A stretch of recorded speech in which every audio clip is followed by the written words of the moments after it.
Welcome back, everybody, to Magnolia on Money, where we discuss everything financial from the economy to retirement. I'm Ed Cox with Magnolia Wealth, and today we're going to talk about the jobs report.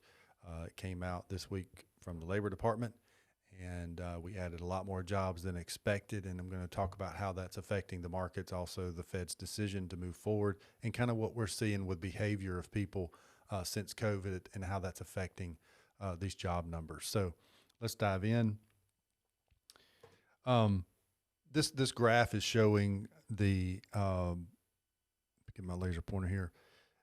311,000 jobs were added in February. Unemployment rate is at 3.6. What we're seeing here is just a hotter than expected streak, and it's really created the abundant job opportunities, and it's frustrating the Federal Reserve in the process. Then they're trying to, of course, contain this stubborn inflation. The unemployment rate is still low. January was 3.4. It did tick up just a little bit, but it is the lowest since 1969. So we still have lower, unemployment than we had in 1969. And then a lot of that's brought on by, workers' slow return to the labor force after the pandemic. So we are still seeing that's been an issue.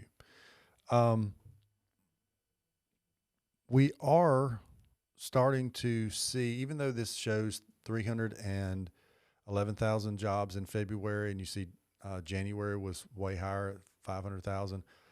We're starting to, of course, this was in a lot of this was in the hospitality and travel sector. Okay. We are starting to see this wane off a little bit. A lot of that was in the beginning of February. At the end of February, those job numbers seem to have started to tail off. Also, in the first 10 days of March, we're seeing the numbers are starting to come down. Once again, those jobs were in the hospitality and travel sector that we're seeing here during this January and the 1st of February.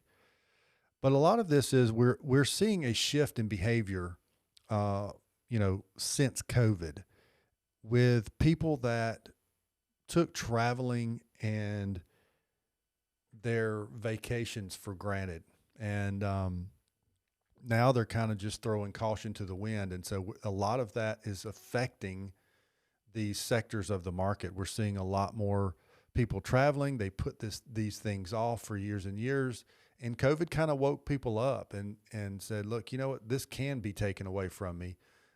So that's affecting the behavior, which is also affecting this market and this spending that we're seeing, because people keep spending money, which is driving up inflation, and which also then in return drives up more spending and then drives up more inflation. So we're in this cycle, and we've got to get out of this cycle.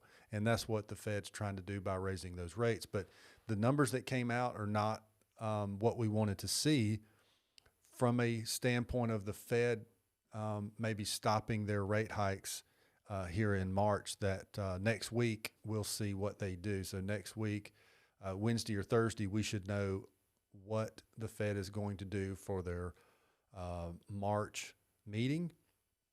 A lot of people are speculating that they're going to raise rates 0.5%.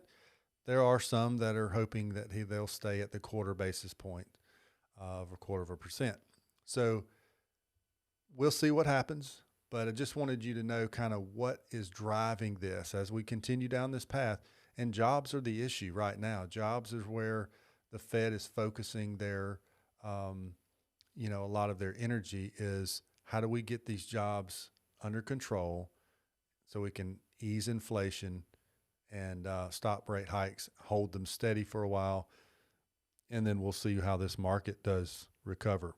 The more times that they continue to raise rates, the more likelihood our recession will be longer and deeper.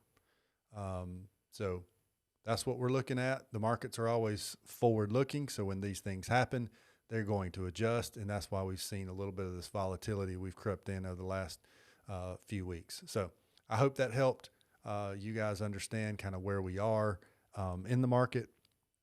and what's driving some of these, some of this volatility that we're seeing. So hope that helps. God bless you. Have a great weekend, and we'll talk to you soon. Take care.